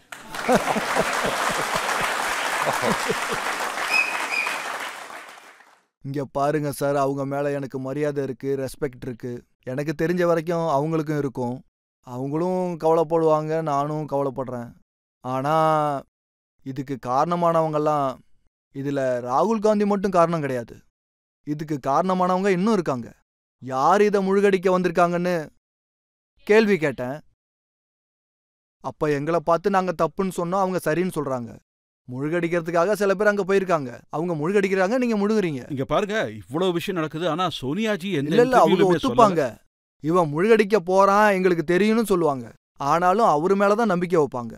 எங்க முன்னாடிலாம் அவருக்கு எதிராக பேசுவாங்க, முழுகடிக்கிறவங்களை பத்தி பேசுவாங்க, இப்படி பண்ணுவோன்னு சொல்லுவாங்க. ஆனாலும் அவங்க மேல நம்பிக்கை இருந்துச்சு, அதனால இப்படி ஆயிடுச்சு. நீங்களே இப்படி முழுகணும்னு நினைக்கும் போது அப்ப நாங்களும் உங்க கூட சேர்ந்து முழுகணுமா என்ன? சார், கார்டனிங் தான் உங்க முதல் காதல்னு நாங்க கேள்விப்பட்டிருக்கோம். அங்கதான் அதிகமா டைம் ஸ்பெண்ட் பண்ணுவீங்களாமே? ஆமா, ஏன் டெல்லியோட கார்டன்ல கிட்டத்தட்ட 30-35 விதமான பூக்கள் இருக்கு. அதோட அது ஹெட் கார்டனர் நான் தான். கோவிட்லையும் நான் நம்பர் 1 இருந்தா எந்த காம்படிஷனும் இல்லை. பல வருஷங்களா நான் காம்படிஷன்லாம் பண்றதே இல்லை. வேற யாராவது ஜெயிக்கணும்னு விட்டுட்டேன். இல்லைன்னா நானே ஜெயிச்சுக்கிட்டே போவேன். அதனால தான் இதை பண்ண ஆரம்பிச்சேன். உங்க ஹாபீஸ பண்றதுக்காக நீங்க நிறைய டைம் செலவழிக்கிறீங்க. உங்க கார்டன்ல 8 மணி நேரம் செலவழிக்கிறீங்க. அதே மாதிரி ராகுல் ஃபாரின் போறத ஹாபியா வச்சிருக்காரு. இதுல மத்தவங்களுக்கு என்ன பிரச்சனை? இல்ல, இங்க பாருங்க, இது ரொம்ப நல்ல விஷயம்தான். நான் என்ன சொல்றேன்னா, அவருக்கு வாழ்க்கையில என்ன பிடிக்குமோ, அவருக்கு என்ன இன்ட்ரெஸ்ட் இருக்கோ, எல்லா மனுஷனுக்குமே ஒரு ஹாபி இருக்கணும், ஒரு இன்ட்ரெஸ்ட் இருக்கணும். நீங்க அதை பண்ணுங்க. ட்ரெஸ்டே இல்லாத விஷயத்த பண்ணி ஏன் முழுகடிக்கிறீங்க? இன்ட்ரெஸ்ட் இல்லாத விஷயத்த விட்டுடுங்க. மோதிஜியோட சண்டை போடுறது அவருடைய ஒரு விஷன்னு சொல்லியிருக்காரு. நீங்க எல்ஓபில கூட சரியா சண்டை போடலன்னு சொல்றாரு. எல்லாமே தானே பாத்துக்க வேண்டியிருக்குன்னு வருத்தப்படுறாரு. அவங்க பண்ண இந்த தேர்தல் சண்டையினால மோடிஜியும் பிஜேபிக்காரங்களும் இவர்தான் இருக்கணும்னு ஆரதி எடுக்கிற மாதிரி பண்ணிருக்காரு. நீங்க சொல்றது சரிதான். இன்னும் நான் ஏதாவது சொன்னா நான் ஆர்எஸ்எஸ்ன்னு சொல்லிடுவாங்க. இதோட நிறுத்திப்போம். இப்ப புது ஜெனரேஷனோட கேம்பெயினிங், ட்விட்டர், ஃபேஸ்புக், இப்படி சோஷியல் மீடியால பண்ற கேம்பெயினிங் உங்களுக்கு பிடிக்கிறது இல்லைன்னு சொல்றாங்க. அவங்க அது மேல ஏன் அவ்வளவு ஃபோக்கஸ் பண்றாங்கன்னு நினைக்கிறீங்க? இது இன்னைக்கு கிடையாது. இத நான் 87, 88 இருந்து பார்த்துருக்கேன். அப்ப நான் பார்ட்டியோட ஜெனரல் செக்ரட்டரியா இருந்தேன். அப்ப எனக்கு சாம் பெட்ரோடா பத்தி தெரியாது. அவரு சயின்ஸ் அண்ட் டெக்னாலஜில அமெரிக்காவில் வேலை பார்த்துக்கிட்டு இருந்தாரு. ரொம்ப நல்லா வேலை செய்வாரு. ராஜீவ்காந்தி சார் என்ன பிரைம் மினிஸ்டர் ஆஃபீஸுக்கு கூப்பிட்டாரு. நான் போனேன். அப்போதான் இன்ட்ரடியூஸ் பண்ணாரு, இவர் சாம் பெட்ரோடா அமெரிக்காவில் வேலை பார்க்குறாருன்னு. புது விஷயத்த காமிக்கிறேன்னு சொல்லி கம்ப்யூட்டரை காமிச்சாரு. நான் கம்ப்யூட்டரை பார்த்ததே இல்லை, இந்தியாவில் யாருமே பார்த்தது இல்லை. என்னோட கொலீக்ஸில் maybe I was the first person to see the computer. ஓ, இதான் கம்ப்யூட்டரானு நினைச்சேன். இதை வச்சு என்ன பண்ண முடியும்னு கேட்டேன். அப்ப அவரு, இதுல எல்லா காங்கிரஸ் ஆளுங்களோட பேரும் இருக்கு, எல்லாரையும் கூப்பிடு. எல்லாரும் ஊர் ஊரா போறாங்க, பஞ்சாப்ல போறாங்க, இந்த பக்கம் கிராமம் கிராமமா சுத்துறாங்க, யாரும் போக வேண்டாம்னு சொன்னாரு. இங்க கம்ப்யூட்டரை வச்சே எல்லாத்தையும் பண்ணுன்னு சொன்னாரு. அப்ப நான் நன்றி அப்படின்னு சொன்னேன். அப்ப நான் அவர்கிட்ட, சாம் பட்டோலா கிட்ட, தயவு செஞ்சு நீங்க அமெரிக்காவே போயிடுங்க, எங்க பிரைம் மினிஸ்டரை கெடுத்துடாதீங்கன்னு சொன்னேன். நல்ல பிரைம் மினிஸ்டரை இந்த மாதிரி விஷயத்தெல்லாம் காமிச்சு கெடுத்துடாதீங்கன்னு சொன்னேன். இது இந்தியா. இங்க டெலிவிஷன் பார்த்துக்கிட்டே எலெக்ஷன் பண்றதுக்கு இது ஒன்றும் அமெரிக்கா கிடையாது. இது இந்தியா. இங்க கிராமம் கிராமமா போகணும், ஒவ்வொரு வீட்டுக்கும் போகணும், டீ குடிச்சாகணும், அவங்க கட்டிலையும் உட்கார வேண்டியது இருக்கும். காலம் மாறிடுச்சு. நீங்க இன்னும் பழைய அளவே இருக்கீங்க ஆசாத். இல்ல, அதே காலம்தான். பாருங்க, மோடிஜி பழைய காலத்தோட ஆளு. அதனால ஆட்சி பண்ணிக்கிட்டு இருக்காரு. இவரு புது ஜெனரேஷன் 40 சீட்டோட உட்காந்துட்டு இருக்காரு. வெறும் பாருங்க, நீங்க ஒரு விஷயத்த தான் புரிஞ்சுக்கணும். அதாவது நீங்க அமெரிக்க சிட்டிசனா இந்தியன் சிட்டிசனானு. இப்ப நீங்க இந்தியன் சிட்டிசன்னா இந்தியன் வழியிலேயே போகணும். வந்தவங்க யாராவது கேள்வி கேட்கணும்னா கேட்கலாம். ராகுல்ஜி, பிரியங்காஜி 2 பேரையும் சின்ன வயசுலேருந்து பார்த்துருக்கீங்க. உங்களை பொறுத்த வரைக்கும் அவங்க 2 பேர்ல யாரு நேச்சுரல் லீடர்னு சொல்லுங்க. நான் அவங்க 2 பேரையும் என்னோட பசங்க மாதிரி பார்த்துருக்கேன். அதோட பிரியங்காவை என்னோட பொண்ணு மாதிரி பார்க்குறேன். அவங்கள நான் பொண்ணுன்னு தான் கூப்பிடுவேன். அதனால எப்பவும் அவங்களுக்கு எதிராக ஒரு வார்த்தையும் பேசுனதில்லை. அதோட ராகுல் காந்திக்கு நான் எதிரிலாம் ஒன்றும் இல்லை. ராஜீவ் காந்தியோட மகன், அவரும் நல்லா இருக்கணும், இன்னும் நிறைய வளரணும். அவருக்கு என்கிட்ட ஒரே ஒரு கோரிக்கை தான். எந்த விஷயத்துல உங்களுக்கு இன்ட்ரெஸ்ட் இல்லையோ அந்த விஷயத்தை ஏன் பிடிச்சு வச்சிருக்கீங்க? அரசியல்ல இந்திரா காந்தி 24/7 இருந்திருக்காங்க, ராஜீவ் காந்தி 24/7 இருந்திருக்காங்க, நேரு 24/7 இருந்திருக்காரு. ஆனா இவர் 24 மினிட்ஸ் கூட இருக்கிறது இல்லையே. அதோட மோடிஜி 26/7 இருக்காரு. 2 மணி நேரம் கடன் வாங்கிக்கிறாரு.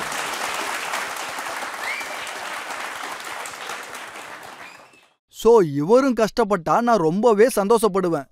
நான் பிஜேபி ஐடியாலஜி கிடையாது. ஆனா அவங்கெல்லாம் F-16. அவங்கள கம்பேர் பண்ணா நீங்க ரிக்ஷா கூட கிடையாது.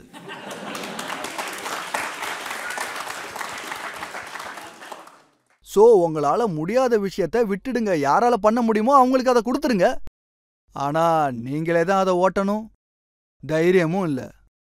பேராசை ரொம்ப மோசமானது. சோ ராகுல்ஜி கிட்ட என்னோட கோரிக்கை இதுதான்.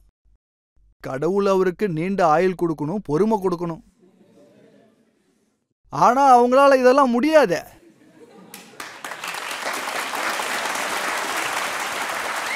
நான் இத்தனை வருஷமா மினிஸ்டரா இருந்திருக்கேன். இந்திரா காந்தியில இருந்து இருக்கேன். இப்ப நான் என்ன சொல்லியிருக்கேன்னா, இந்த ஃபைனான்ஸ், காமர்ஸ் இதெல்லாம் எனக்கு என்னன்னு தெரியாது, இதெல்லாம் முடியாதுன்னு சொல்லியிருக்கேன். இதெல்லாம் எனக்கு வேண்டான்னு சொல்லியிருக்கேன்.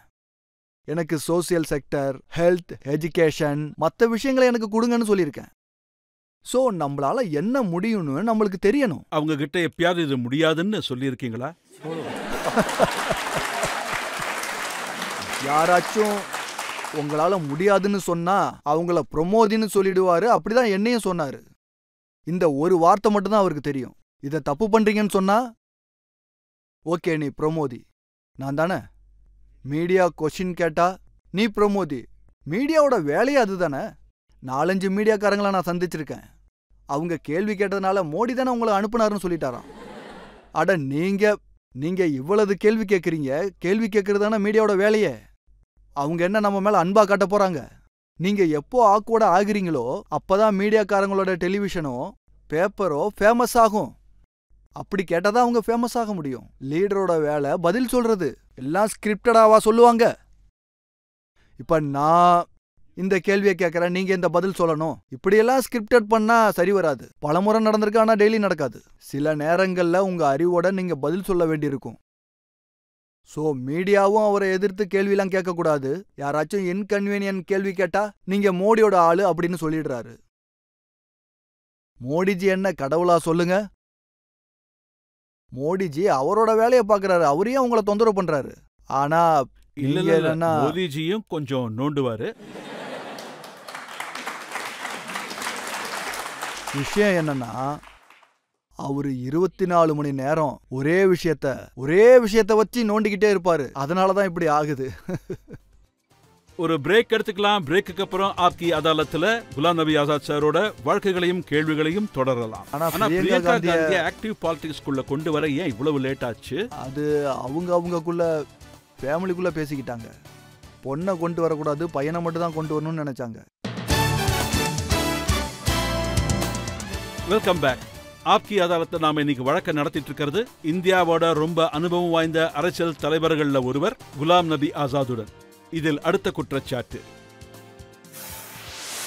ஆப்கி அதாலத்துல most senior leader Ghulam Nabi Azad மேல தொடுக்கப்பட்ட குற்றச்சாட்டு என்னன்னா, இவர் எப்பவுமே முரண்பாடாத்தான் பேசுவார்.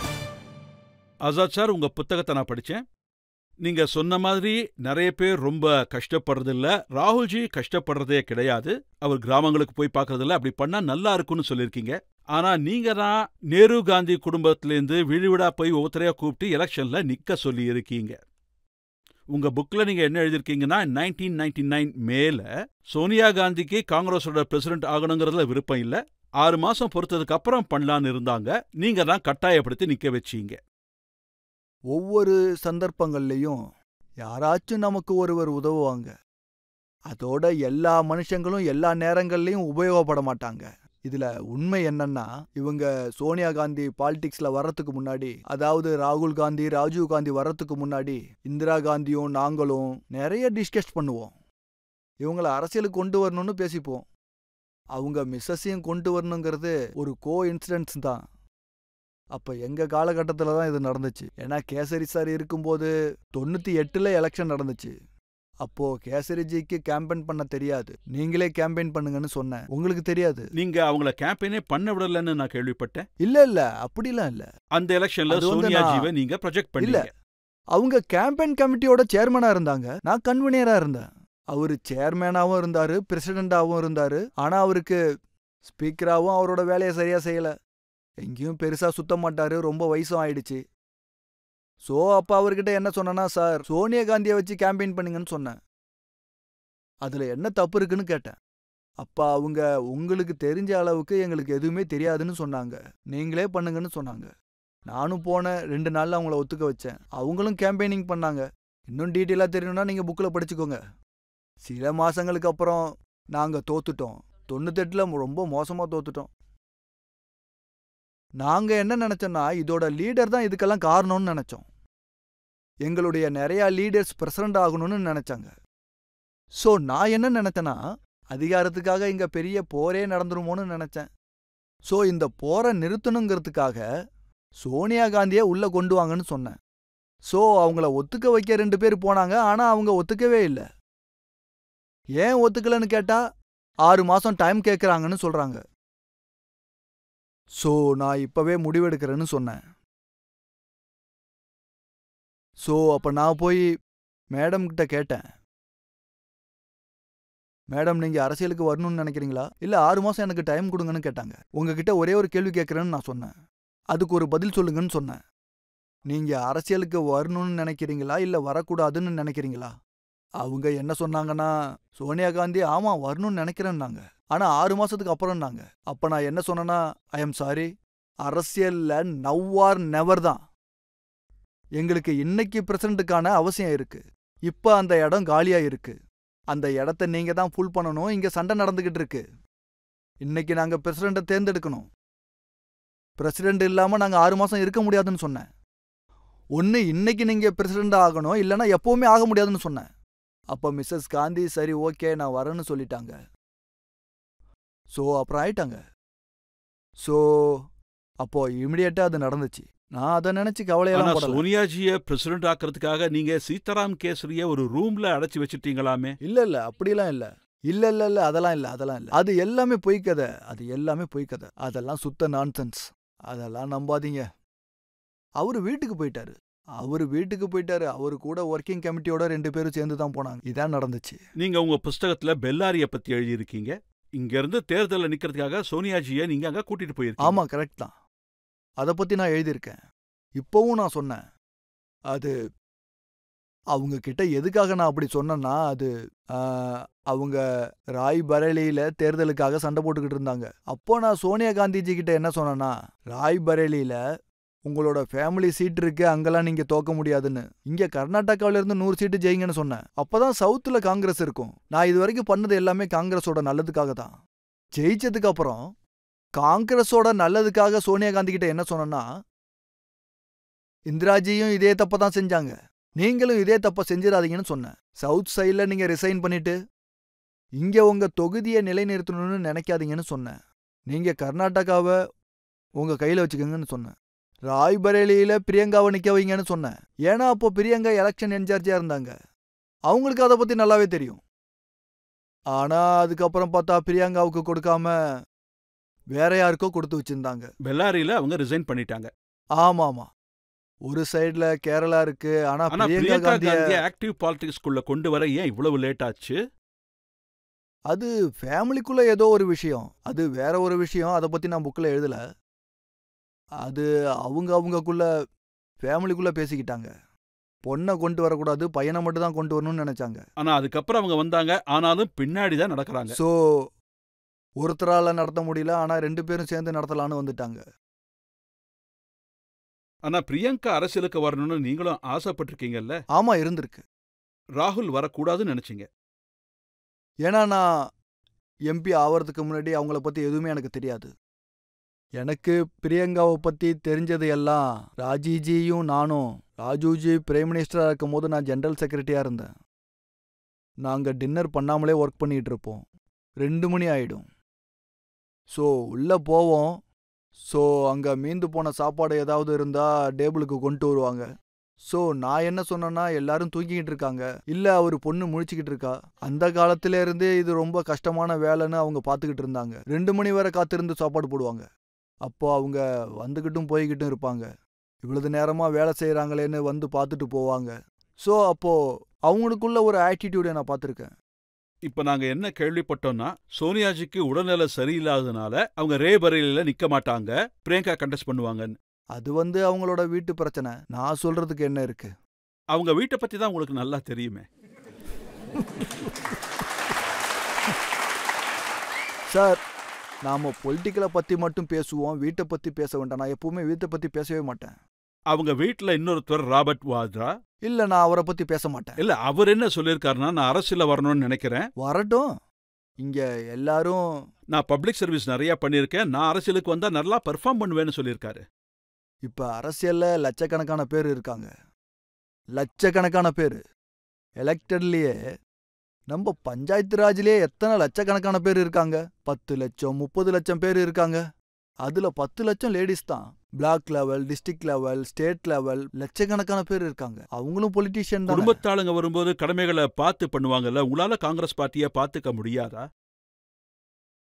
முதல்ல இருக்கிற வரைக்கும் பார்த்துக்கட்டும். உங்களுக்கு தெரிஞ்ச வரைக்கும் பார்ட்டியை யாரால காப்பாற்ற முடியும், யாரால லீட் பண்ண முடியும்னு சொல்லுங்க. இந்த சண்டை தான் ஒரு 6-7 வருஷமா போய்கிட்டு இருக்கு. ராகுல் காந்திஜியை நாங்க எலெக்ட் பண்ணோம். சோனியா காந்தி வைஸ் பிரசிடண்ட் ஆகணும்னு அவர் நினைச்சாரு. எல்லாரும் சேர்ந்து பிரசிடண்ட் ஆக்குனாங்க. அவங்கள பிரசிடண்ட் ஆக்கணும்னு நானும் சேர்ந்து சப்போர்ட் பண்ணியிருக்கேன்.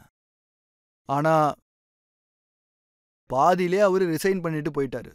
பாதியில அவரு எதுக்காக ரிசைன் பண்ணாருன்னு, எதுக்காக பண்ணாருன்றத நான் சொல்லவே மாட்டேன். அது எனக்கு பிடிக்கல.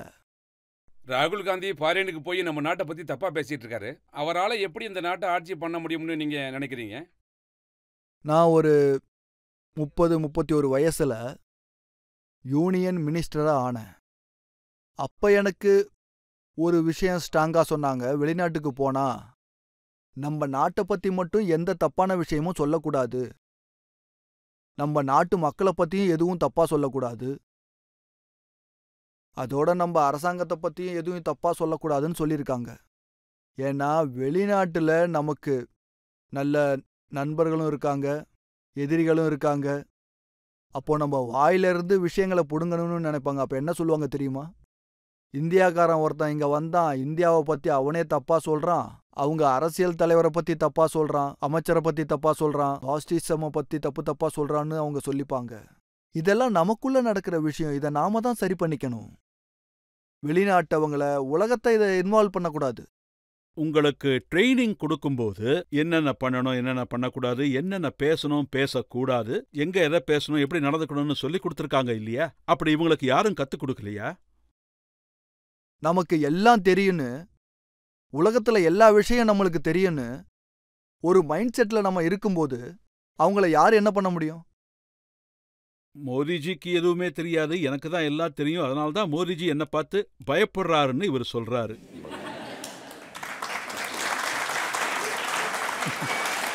இது யாரை பார்த்து பயப்படுறாங்கன்னு அவங்க 2 பேருக்கு தான் தெரியும். ஒரு சின்ன பிரேக் எடுத்துக்கலாம். பிரேக்குக்கு அப்புறம் ஆப்கி அதாலத்துல கேள்வி கணைகளும் வழக்குகளும் தொடரும். அதை பத்தி நான் புக்ல எழுதியிருக்கேன். சுஷ்மாஜி அவங்களோட முடியை எடுத்துட்டு ஃபுல்லா மொட்டை அடிச்சுட்டு வெறும் தலையோட தேசமெல்லாம் சுத்துவன்னு சொன்னாங்க. ஸோ எனக்கு தெரிஞ்ச வரைக்கும் அதனால ஃபேமிலிலாம் பயந்துருப்பாங்க. Welcome back. ஆப்கி அதாலத்துல இன்னைக்கு நமது விருந்தினர் குலாம் நபி ஆசாத். வாங்க அடுத்த குற்றச்சாட்டு என்னன்னு பார்ப்போம். ஆப்கி அதாலத்துல சீனியர் லீடர் குலாம் நபி ஆசாத் மேல போடப்பட்ட இன்னொரு வழக்கு என்னன்னா, இவர் மக்களை தவறா வழி நடத்துறாரு. ஆசாத் சார், உங்க புஸ்தகத்துல நீங்க என்ன எழுதியிருக்கீங்கன்னா, ஒரு நேரத்துல நீங்க காங்கிரஸ் பிரசிடென்ட் ஆகியிருப்பீங்க, நீங்க சீனியரா இருந்தீங்க, அனுபவசாலியா இருந்தீங்க, ஆனா உங்களால ஆக முடியல. ஏன்னா நீங்க முஸ்லிம் மைனாரிட்டிங்கிறதுனால ஆக முடியல. ஆமா, சில நேரங்கள்ல நான் ஹிஸ்டரியோட விஷயங்களும் எழுதியிருக்கேன். அந்த நேரத்துல கிட்டத்தட்ட ஒரு 70 வருஷத்துக்கு முன்னாடி இருக்கும். 47 முன்னாடியில இருந்த காங்கிரஸ் இருக்கு. இந்த 70-75 வருஷத்துல 13-14 மைனாரிட்டிஸ் ஆளுங்க காங்கிரஸோட லீடர்ஸா இருந்திருக்காங்க. ஆனா 75 வருஷத்துல ஒருத்தரும் இல்ல. யார வேணும்னாலும் செஞ்சுப்பாங்க. ஏன் அவங்க உங்களை பிரசிடென்ட் ஆக்கல? நான் தான் சொன்னேனே, வெறும் செக்குலோடிசனும் சொல்றதுனால மட்டும் ஆயிடாது, இதுக்கு தகுந்த மாதிரி நடந்துக்கணும். நீங்க மைனாரிட்டியை சார்ந்தவருங்கிறதுனால உங்களால பிரசிடென்ட் ஆக முடியல. சோனியாஜியும் பிரைம் மினிஸ்டர் ஆக வேண்டியவங்க, ஆனா ஆக முடியல. அவங்க மைனாரிட்டிங்கிறதுனாலயா இல்ல ஃபாரினருங்கிறதுனாலயா? இல்ல, அவங்கள மைனாரிட்டின்னு தன்னைத்தானே நினைக்கிறது இல்ல. மற்றவங்க யாரும் அப்படி நினைக்கிறது இல்ல. ஏன்னா மெஜாரிட்டியோட கல்யாணம் பண்ணியிருக்காங்க. ஆனா அவங்க மைனாரிட்டி மெஜாரிட்டி எதுலேயும் வித்தியாசம் இல்லை. அவங்கள யாரும் மைனாரிட்டி கணக்கிலே எடுத்துக்கல, மெஜாரிட்டியாக தான் நினச்சாங்க. அவங்க மெஜாரிட்டியோட ப்ராக்டிஸும் பண்ணுறாங்க, அவங்க இந்து மதத்தை தான் பின்பற்றுறாங்க. ஆனால் அவங்க ஃபேமிலிக்குள்ளே ஏதோ ஒரு பிரச்சனை இருந்துச்சு. அந்த விவாதம் பற்றி நான் புக்கில் எழுதியிருக்கேன். சுஷ்மாஜி அவங்களோட முடியை எடுத்துட்டு ஃபுல்லாக மொட்டை அடிச்சுட்டு வெறும் தலையோட தேசமெல்லாம் சுற்றுவேன்னு சொன்னாங்க. ஸோ எனக்கு தெரிஞ்ச வரைக்கும் அதனால் ஃபேமிலிலாம் பயந்துருப்பாங்க. எங்க புதுசா விவாதம் வந்துடும், ரொம்ப கஷ்டப்பட்டு ஆட்சிக்கு வந்திருக்காங்க, ஸோ இப்படியே இருக்கிறது நல்லதுன்னு நினைச்சிருப்பாங்க. ஆனா இத பத்தி நீங்க எப்பவுமே பேசுனது இல்லையா? அதான் தெரியும்ல, ஃபேமிலியோட சில விஷயங்களை நான் யாரோட ஃபேமிலிக்குள்ளேயே நான் நுழைய மாட்டேன்னு சொன்னேன் இல்லையா அப்பவே. எனக்கு தெரிஞ்ச வரைக்கும் அது சரி. தவறான வழியில நடத்துறீங்கன்னு நான் ஏன் உங்களை சொல்றேன்னா, எல்டிஎஃப், சமாஜ்வாதி பார்ட்டிய, பிஎஸ்பிய எல்லாரையும் நீங்க சந்திச்சு பேசியிருக்கீங்க. சோனியாஜி பிரதமராக போறதா நீங்க எல்லார்கிட்டையும் சொல்லி இருக்கீங்க. இல்ல, அந்த நேரத்துல நாங்க ஒரு 3-4 பேர் தான் இருந்தோம். அது அது மிஸ்ஸஸ் காந்தி இருந்தாங்க, அகமது அண்ணா இருந்தாங்க, அதோட பிரணப் தாவும் இருந்தாங்க. அதை பத்தி முடிவு எடுக்கும் போது இவங்கெல்லாம் இருந்தாங்க. நாங்க டிசைட் பண்ணதுக்கு அப்புறம் நான் மீட்டிங்லேருந்து அப்படியே கிளம்பிட்டேன். சாயங்காலம் இன்னொரு மீட்டிங் இருந்துச்சு, நான் போகல. ஸோ என் சைட்ல இருந்து நான் என்னோட எதிர்ப்பை தெரிவித்தேன். அவங்க ஃபேமிலிக்குள்ள கட்டாயம் இருந்துச்சு, இதெல்லாம் அவங்க சொன்னாங்க, நான் சைலண்டாக உட்காந்துட்டேன், அவ்வளோதான். டாக்டர் மன்மோகன் சிங்கை ஏன் தேர்ந்தெடுத்தீங்க? ரொம்ப புத்திசாலியானவர், படித்தவர், அறிஞர், ரொம்ப நல்ல ஃபைனான்ஸ் மினிஸ்டர், எல்லாம் கொலிக்ஸாக இருந்திருக்கும். மன்மோகன் சிங் 5 வருஷமா ஃபைனான்ஸ் மினிஸ்டராக இருந்தார், நான் டூரிசம் மினிஸ்டராக இருந்தேன். எங்களுக்குள்ள நல்ல ஃப்ரெண்ட்ஷிப் இருந்துச்சு. ரொம்ப உண்மையானவர், ரொம்ப ரொம்ப உண்மையானவர். ஒருவேளை பிரணாப் முகர்ஜி பிரைம் மினிஸ்டர் ஆயிருந்தா நாட்டை இன்னும் நல்லா ஆட்சி பண்ணிருப்பாருன்னு நீங்க நினைக்கலையா? அவரும் நல்லவர் தான். அதான் ஏற்கனவே நாங்க ஒருத்தரை தேர்ந்தெடுத்ததுனால முதல்ல அவங்களுக்குள்ள ஒரு கம்பேட்டபிலிட்டி இருக்கணும் இல்லையா? யாரு இருந்தா சரியா வரும்னு யோசிக்கணும் இல்லையா? ஸோ நாங்களாம் என்ன நினைச்சோம்னா, மன்மோகன் Singh as a finance minister, அவர் இருக்கும்போது நிறைய வளர்ச்சிகளை பார்த்தோம். நரசிம்மராவ் பிரைம் மினிஸ்டராக இருக்கும்போது ஃபைனான்ஸ் மினிஸ்டர் மேலே தான் மக்களுக்கெல்லாம் நம்பிக்கை இருந்துச்சு. ஏன்னா அவர் எக்கனாமிஸ்ட், இருக்கிறதுலேயே பிரபலமான எக்கானமிஸ்ட். மன்மோகன் சிங் ஒரு மைனாரிட்டி கம்யூனிட்டிலேருந்து வந்ததுனால தான் அவரை பிரைம் மினிஸ்டராக ஆக்கினாங்கன்னு ஒரு விஷயம் வெளியே வந்தது. அப்போ ரியல் மைனாரிட்டி ஒன்று 6லாம் இல்லை, ஏன்னா உண்மையான மைனாரிட்டி யாருன்னு உங்களுக்கே தெரியுமே. ஹிந்துஸ் வேணும்னு ஆண்டனி சாரும் சொல்றாரு, எங்களுக்கு ஹிந்துக்கள் தான் தேவைன்னு சொல்றாரு. அவர் ஒரு முதுகெலும்பு இல்லாத ஆளு.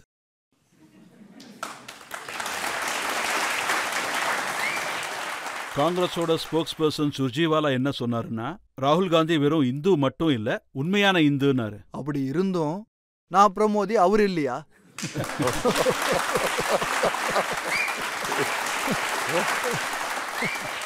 இப்பெல்லாம் தேர்தலுக்கு இந்துக்கள் தேவைப்படுறாங்க. எல்லாத்த விட பெரிய பிரச்சனையே அந்த தேர்தல் தான். இப்ப உங்களை யாராவது கேள்வி கேட்கலாம். இப்போ காங்கிரஸ் போயிட்டு இருக்க நிலைமையை பார்த்தா 2024 எலெக்ஷன்ல பிஜேபிக்கு சவாலா இருப்பாங்களா? இங்க பாருங்க, என்னால சொல்ல முடியும், ஆனா நான் சொல்ல மாட்டேன். காங்கிரஸ்ல ரொம்ப சின்ன சின்ன ஆளுங்களாம் வந்துட்டாங்க. இன்னைக்கு எல்லா விஷயங்களோட உண்மையை ஏத்துக்க அவங்க தயாரா இல்ல. அவங்க மீர் ஜாஃபர்னு சொல்றாங்க. ஆனா இவங்க தான் உண்மையான மீர் ஜாஃபர். காங்கிரஸுக்குள்ளேயே உக்காந்துக்கிட்டு காங்கிரஸையே முழுகடிக்கணும்னு பாக்குறாங்க.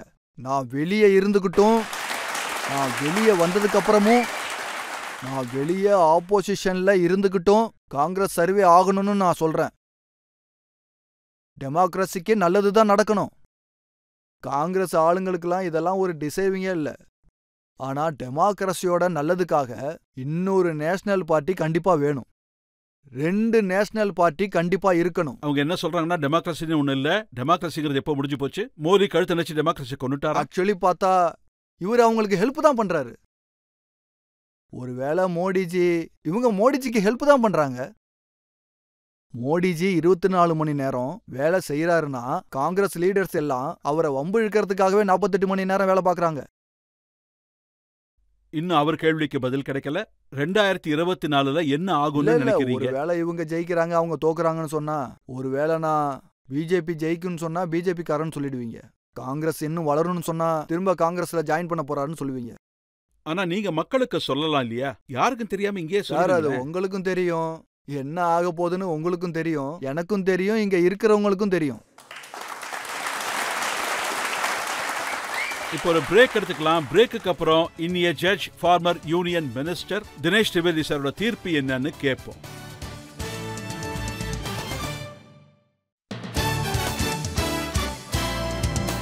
Welcome back. ஆப்கி அதாலத்தில் இன்னைக்கு நாம வழக்க நடத்தினது நாட்டோட அனுபவம் வாய்ந்த தலைவர் ஆசாத் சார் மேல. எல்லாரை விடவும் சீனியர் குலாம் நபி ஆசாதுடன் நாம அவர்கிட்ட காங்கிரஸ் பார்ட்டியை பத்தி கேட்டோம், நரேந்திர மோடியை பத்தி கேட்டோம், ராகுல் காந்தியை பத்தி கேட்டோம், சோனியா காந்தியை பத்தி கேட்டோம், 50 வருஷ அரசியல் பயணத்தை பத்தி கேட்டோம். எல்லா ஏற்றத்தாழ்வுகளையும் பத்தி கேட்டோம். இப்ப ஆப்கி அதாலத்துல இன்னைக்கான judge former union minister Dinesh திரிவேதியோட தீர்ப்பு என்னன்னு கேட்போம். இங்க பாருங்க, இது ஆப்கி அதாலத். ஆப்கி அதாலத்னா மக்களோட நீதிமன்றம். அதோட ஒரு விஷயம் உண்மை, நல்லா சோதிச்சதுக்கு அப்புறம்தான் ஒரு தங்கம் நல்ல தங்கமா மாறும். குலாம் நபி ஆசாத்தோட பல சோதனைகள் இங்க பாக்கி இருந்துச்சு. அத இன்னைக்கு திறமைசாலியான ரஜித் சார் ரொம்ப கடினமான கேள்விகளால எல்லா சோதனைகளையும் அவர் வெற்றிகரமா முடிச்சிட்டாரு.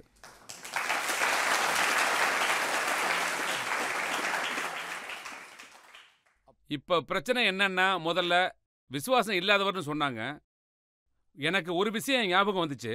விசுவாசம் இல்லாதவன்னு சொல்றவங்களுக்கு விசுவாசத்தோட அர்த்தம் என்னன்னே தெரியாது.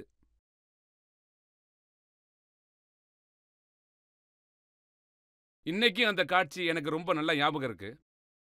அன்னைக்கு நானும் அங்கே ராஜ்யசபாவில் தான் இருந்தேன். ஒரு பக்கம் நம்ம நாட்டோடைய தலைவர் பிரதமர் நரேந்திர மோடிஜி, இன்னொரு பக்கம் எதிர்க்கட்சி தலைவர் குலாம் நபி ஆசாத் அங்க இருந்தாரு. ரொம்ப உணர்ச்சிகரமான விஷயம் அது. இன்னைக்கு ஆப்கி அதாலத்தில் ஒரு விஷயத்த சொல்ல ஆசைப்படுறேன். அந்த காட்சி எந்த அளவுக்கு உணர்ச்சி வசமா இருந்துச்சுன்னா, நாங்க எல்லாரும் கூட ரொம்ப உணர்ச்சி வசப்பட்டுட்டோம். நான் ஒன்னும் குறிப்பா அந்த பார்ட்டியை பத்தி மட்டும் பேசல. அன்னைக்கு இதெல்லாம் பார்த்ததுக்கு அப்புறமா நாங்க எல்லாரும் ரொம்பவே உணர்ச்சி வசப்பட்டோம். ஆனா நாங்க நாட்டுக்காகத்தான் உணர்ச்சி வசப்பட்டோம். பழைய காலத்துல சொல்லுவாங்க இல்லையா, ரெண்டு பக்கத்தோட சுரங்களும் ஒன்னா சேர்ந்துச்சு, அது இந்துஸ்தானோட சுரமா இருந்துச்சு. கடைசியா ஒரு விஷயத்த சொன்னீங்க, ஒருவேளை நீங்க பொலிட்டீசியன் ஆகலன்னா கார்டனர் ஆயிருப்பேன்னு சொன்னீங்க. நான் இப்ப ஒரு விஷயம் சொல்லணும்னு ஆசைப்படுறேன். இன்னைக்கு நீங்க ஒரு கார்டனர் தான் இருக்கீங்க. ஏன்னா இந்தியா ஒரு பெரிய தோட்டமா தான் இருக்கு. இந்த தோட்டத்தை நீங்க நல்லபடியா பாத்துக்கங்க. ஆப்கி அதாலத் தரப்புல இருந்து உங்களுக்கு வாழ்த்துக்களையும் வணக்கங்களையும் தெரிவிக்கிறேன். இந்த தோட்டம் புன்னகையா மலரணும், வளரணும். அதற்கான வாழ்த்துக்களை மீண்டும் ஒருமுறை தெரிவித்துக் கொள்கிறேன்.